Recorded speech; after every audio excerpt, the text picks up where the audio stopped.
Okay, good afternoon, everybody. We're ready to get started. My name is Bob LaFon, and I'll be delivering a little keynote presentation here entitled Building a Mobility Program in Your ITED Business. So let me see here. Oops, wrong one. Okay. So in building a mobility program for your ITED business, there's a number of different ways to do this. In fact, I'm going to move away from this if I can. I prefer to move around. Is this one on? There we go. There we go. It works when you turn the on button on. All right. Okay. So we're going to talk about different ways to do this. Now, this is not intended to be a comprehensive consultation or one-size-fits-all solution. There's a lot of different ways to run a mobility program that can make money. My intention here is to give you examples of that so that you can consider what best fits in your organization. So let's take a quick look here at our next slide. Boy, a lot of feedback. You guys hear that feedback? Okay. All right, let's talk about the high-level overview of a mobility program.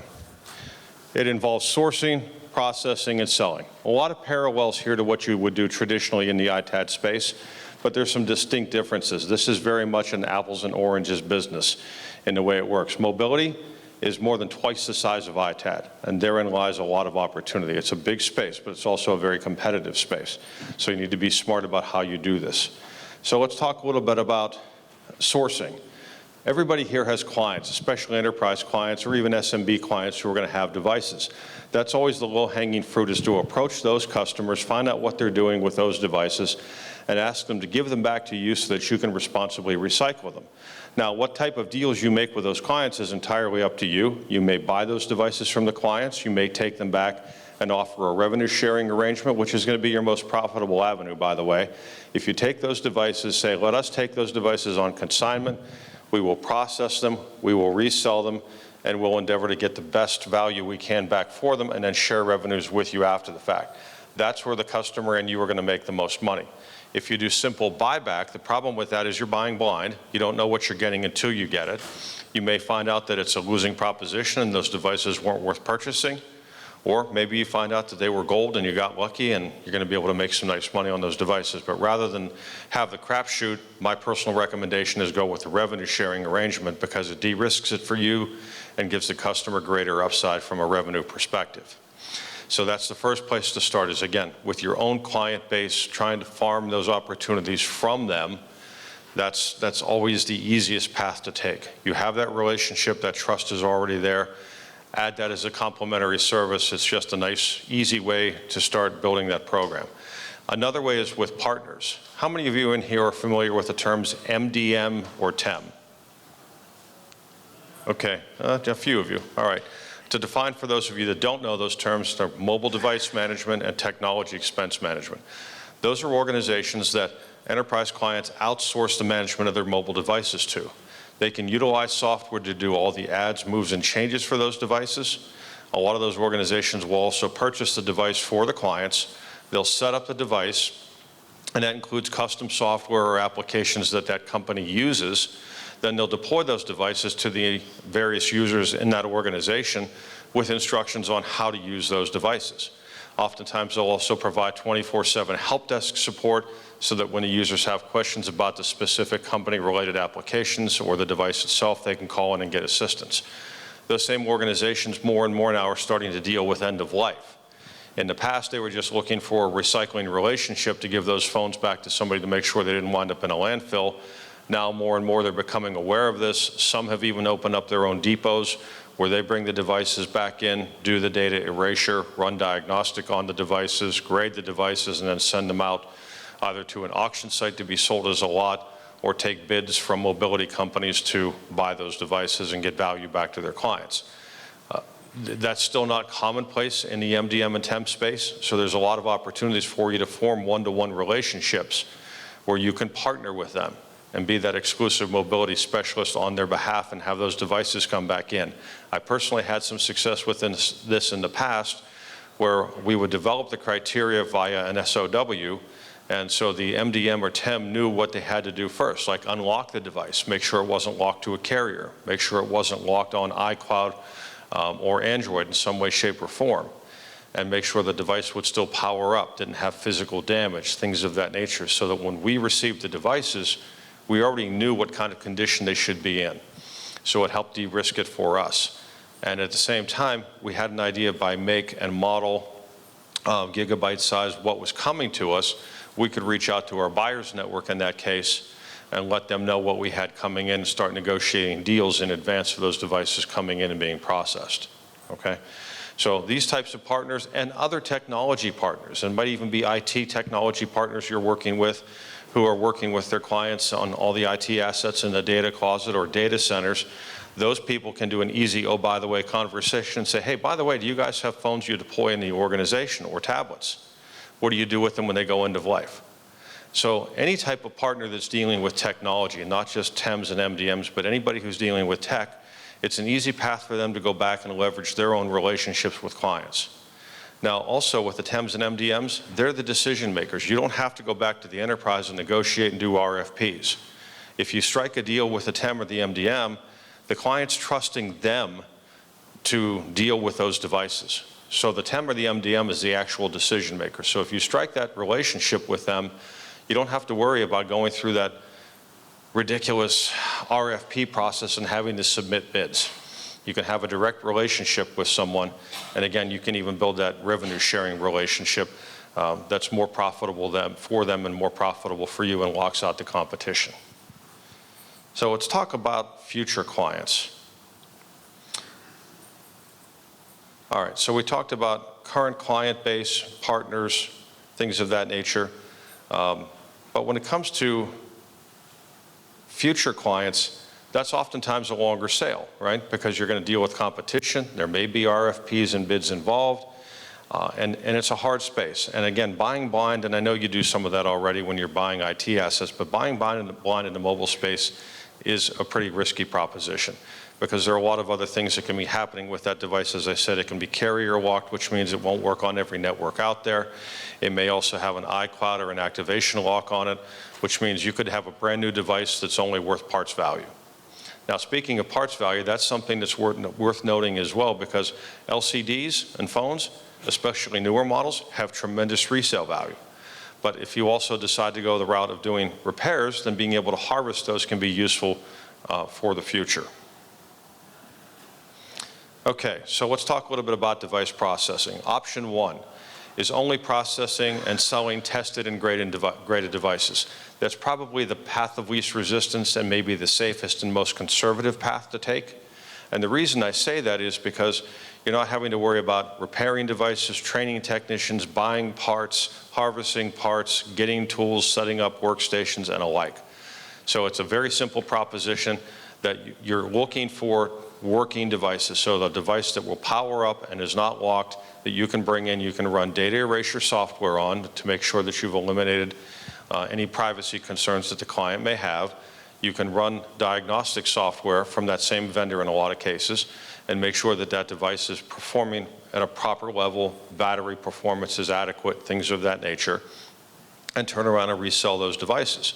There's a lot of trade-in platforms and resale platforms that you can utilize, again, for simplicity purposes, to just sell it all as a lot.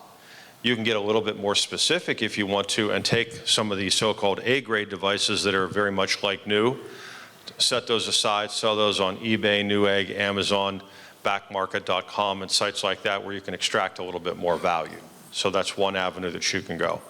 The second option is to incorporate limited repair, and that limited repair is essentially parts replacement. So it's something as simple as maybe a rear camera, a screen, or something of that nature that isn't complex, doesn't require a certified technician to be able to handle it, and that people can learn easily how to do. So that's another way to do it. And if you look at it, screen repairs are 75% of the damage that's done to phones. That's the most common problem with phones when it comes to damage and repair that needs to be done. So if you have technicians who can take a screen off and put a new screen on, or a new LCD on, that's a simple and easy repair in some cases. Now, some models are more complex than others, so I'll be honest about that. There's some complexity, so there's sometimes special tools and training that's needed with that. But again, once someone learns how to do it, it's a wash, rinse, and repeat process for them. So that can be a second option where you basically have the chance to grade up the device and increase the value. Is that making sense?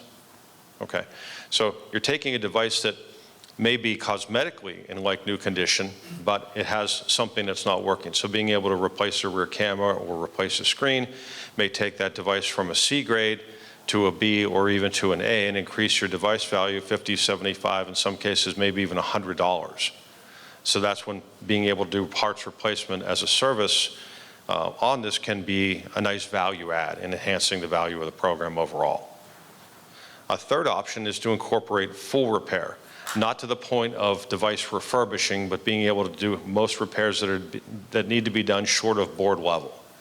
Being able to do this offers you a number of revenue opportunities beyond that, because beyond the obvious grade up opportunity where you can enhance the value of the device through resale, you can also do a tremendous part out program where you can harvest parts to be used with future devices that you can enhance value for and resell, or you can take excess parts that you don't have need for and sell them. And there's a lot of markets out there, and over time, you'll learn which markets you want to sell to. So for example, if you're selling LCDs, Southeast Asia is going to be the best place to sell that. Hong Kong, Shenzhen, places like that typically pay the most for those screens.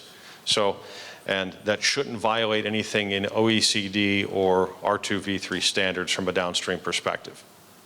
So you can generate additional revenues by having that part out program, but at the same time you can also have those parts available to help repair devices and get those devices back in use.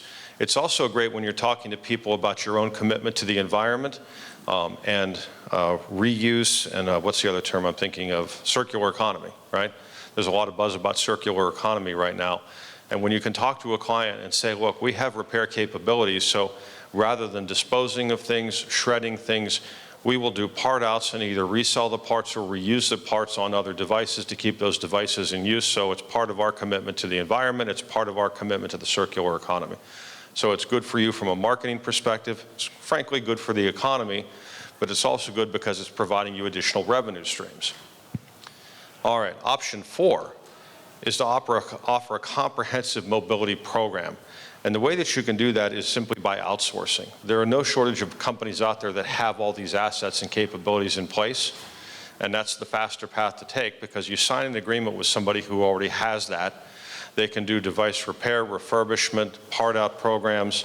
They can do device setup. They can do device deployment. They can do the mobile device management comprehensively.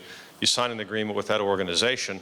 Now all you need to do is be able to feed them the leads and the opportunities. So if you source them from your own client base or through your partner relationships, you can essentially white label that as a service, offer that to your clients, and not go to the expense of having to build out a mobility solutions program under one roof and do that. Because it's a time-consuming process to do that from scratch and do it right and have comprehensive capabilities I just described. That's about a year's project and could be upwards of $1 million total investment to do it right, if you want a comprehensive turnkey solution.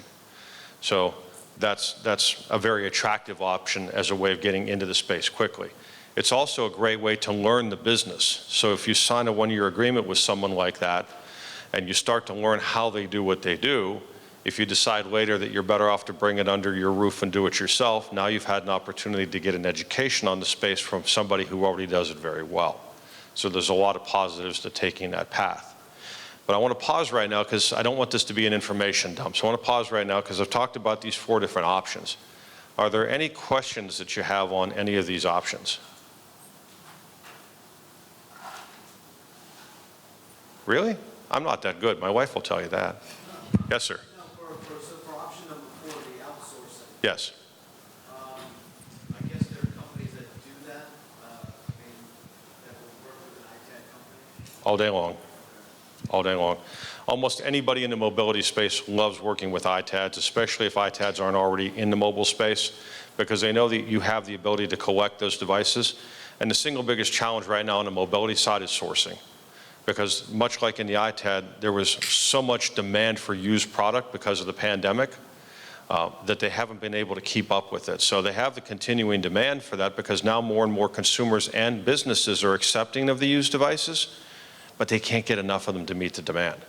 So it's almost a crisis. We have clients right now, I'm a consultant, and I have clients right now that's their biggest challenge. They're saying, look, we have open POs that we can't fill, we need more product. So yes, they would absolutely love to work with you. And for them, that's a very fast and natural path, is to form that kind of relationship. We do a lot of pieces like that stuff.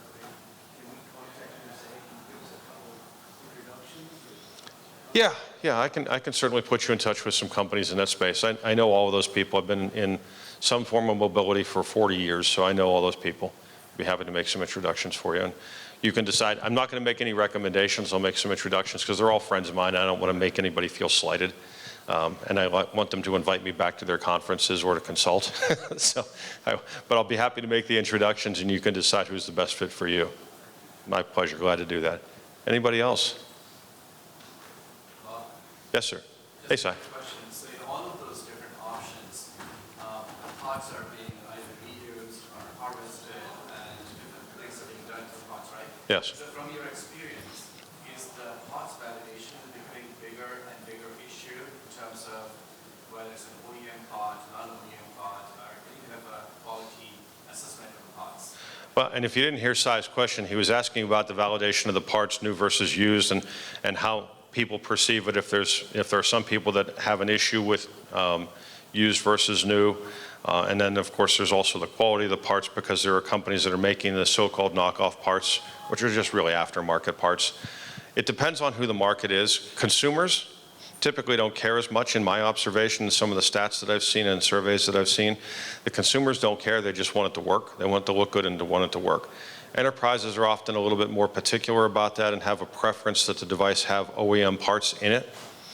So it just depends on who you're selling to. So if you're selling it on eBay, back market, or another consumer type site, you should disclose that aftermarket parts were used in the repair, but in most cases it's not going to be an obstacle to selling the device, and it shouldn't really devalue the device at all. But if you're selling in the SMB or enterprise channels, oftentimes those companies are concerned that non-OEM parts may invalidate the performance of the device and increases the risk to them of the device failing. So they'll oftentimes hedge, because as I've even talked with enterprises over time, they'll say, well, a lot of those repairs are done with aftermarket parts, and we don't know that they're going to work, and we don't want to buy a device and not have it work, because then it's going to impact productivity out in the field with someone. So like I said, it really depends on who the buyer is. Laurie? And I think also on the flip side of that, there's manufacturers now that make batteries that have extended battery life. Exactly. For the manufacturer. So somebody might like a longer battery than a lithium battery. So I think it comes down to quality. Yeah, and the quality has improved. There are some very, very, very good aftermarket manufacturers out there right now that are making parts that are right on par from a quality standards perspective with what the manufacturers are doing. So I don't think that's something that people should be afraid of. Now, it's a matter of you have to do your homework like anybody else. You have to maybe have to see the plant, see the product, see what kind of guarantees and warranties they put behind it, things of that nature, get some client references and so on, do your due diligence. But the quality has improved dramatically. There's other things you can do to de-risk that, and I'll give some of the platforms their props on this. eBay, who was on the stage the other day, is doing something really smart to help de-risk this for the consumer, in the fact that they made a deal with SquareTrade, who is now Allstate, to insure the device. So you can buy a device that has 1 or 2 years of extended coverage on it, and it's better warranty coverage than the OEM puts on their device, because it covers lost, stolen, or broken beyond economical repair, which the OEM doesn't do any of that, right? They only do failure to perform for 12 months. So this gives the consumer confidence that they can buy that device and know if something happens that they can replace it, because there's a continuing program, there's an extended warranty or device protection program on it that de-risks that for them.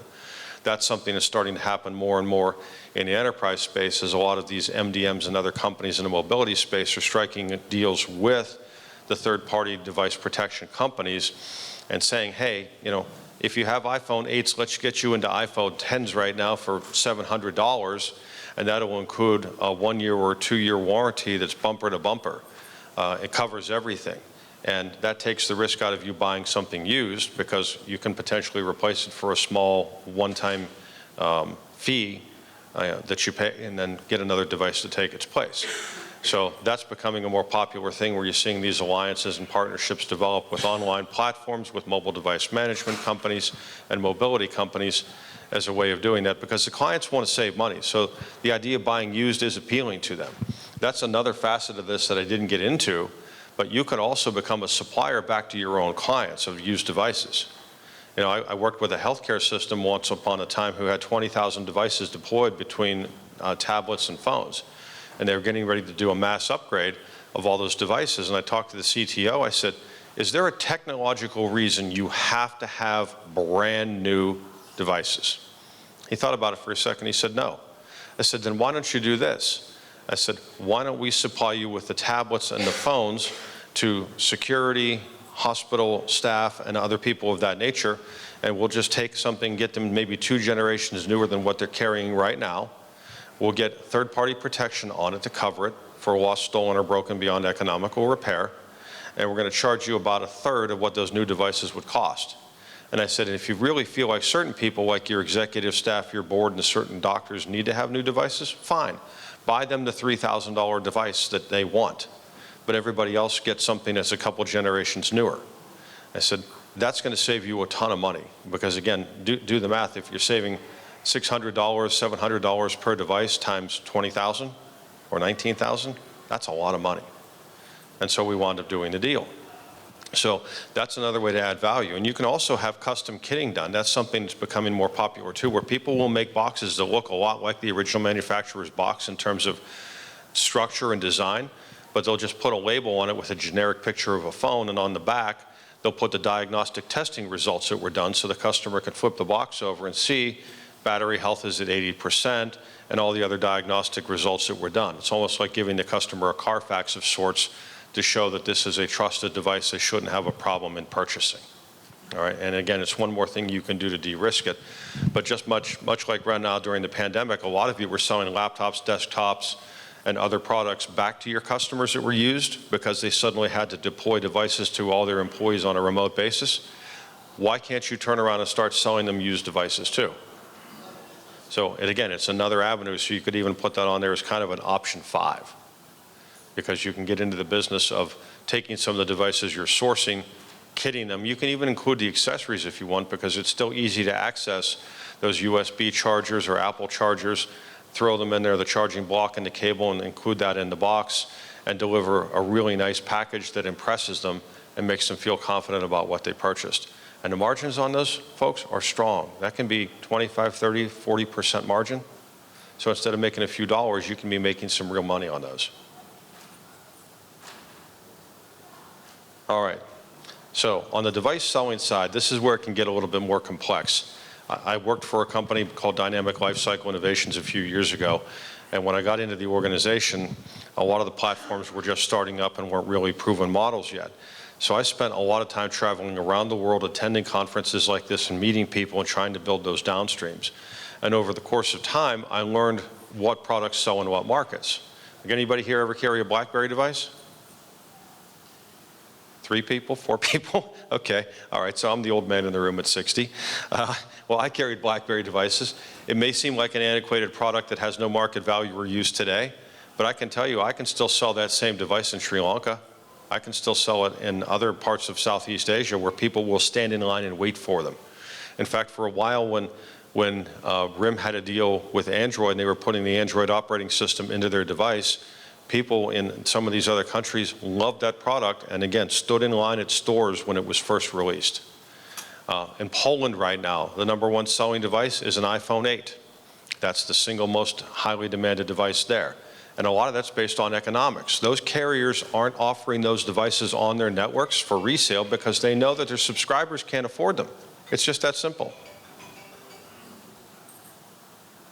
Okay? Someone must have lost their phone back there and it's ringing. Yeah, so they can't afford them. Central America, I can still sell iPhone 4s, iPhone 5s, Honduras and Nicaragua all day long. Because you have people that make $3 to $4 a day. They can't afford much. They don't have desktops and laptops. They don't have internet access at home. But there's pretty good variety of free Wi-Fi around different places. So they'll use that phone as their computer, and they'll use that phone for making phone calls, internet access, emails, apps, things of that nature. So you'd be surprised the value that's out there for devices in different parts of the world. But it takes time to learn where those devices have the most value, establish those relationships, and build that downstream. And it can be worth it once you've done that, but again, it's time consuming. You, of course, have to develop a grading criteria that everybody's on the same page with, so that you're not having issues where you're getting returns because of grading discrepancies. And of course, you can also send out bid lists too, where you take the list of the makes, models, gigabyte sizes in your grading description, putting that on a list and taking bids back and selling that way. That's still a popular method that's gone on for a very long time in the space. Alternatively, though, there are a lot of really good platforms that have developed out there for the resale of these devices where you can sell them in lots. Bstock.com, Sellbee, Backmarket, others like that. eBay's really professionalizing their site a lot more. Amazon, Newegg. There's a lot of different places online that you can sell individually or in bulk and extract more value and make it a much easier process than taking the time to travel the globe and make all these downstream connections and build those relationships. All right, questions on any of this? Because again, I feel like there's been a bit of an information dump here. Yes, sir. So, as someone that's already in the mobility and e-commerce space, I basically have the reverse question, this gentleman. So, other than attending conferences like this, what do you recommend we do to better reach out to our tech companies and those partnerships where we have the channels to do that? Well, conferences like this are the faster path to do that because you've got 90 people exhibiting here, most of whom are ITADs. So that's usually the faster path to meeting them. There's also joining groups on LinkedIn. I'm a big LinkedIn fan. I've spent a lot of time building my own brand as a speaker and a consultant on LinkedIn. It's been very effective. Find LinkedIn groups that are ITAD-centric. So you do a search on there, you may find several hundred companies and people that are on there constantly buying and selling goods and services. You can join the group. Once you join the group, you can see who those people are, reach out to them directly, and see if they're interested in forming partnerships. And then, of course, there's also just picking up the phone and making phone calls. You can do web searches, Google searches. And there's probably ITADs in the area that you live in right now. Simply making a phone call. I live in Pittsburgh.